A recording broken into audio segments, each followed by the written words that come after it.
iPad stuck on that remote management screen.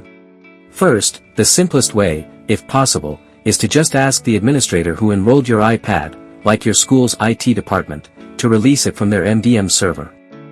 That's the official and most straightforward path.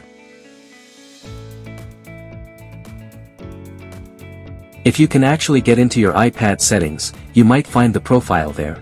VPN and Device Management, or Profiles. If you see the MDM profile there and you have the password, you can try removing it directly from that menu. However, most of the time, you'll need an admin password to do that, which is exactly why we're looking for other solutions. Now, a common suggestion is to use recovery mode with iTunes or Finder on your Mac. This involves putting your iPad into recovery mode, connecting it to a computer, and restoring it. For older devices running iOS 14 or earlier, there was a workaround using an older, free Windows tool called 3utools. Some older versions had a skip MDM lock feature.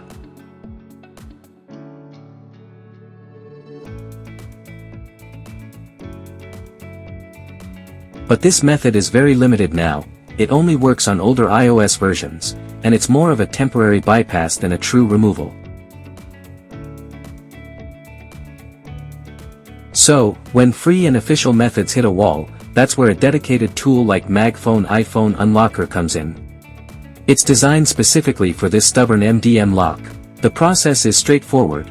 You simply select the Remove MDM function, connect your iPad, and click Start.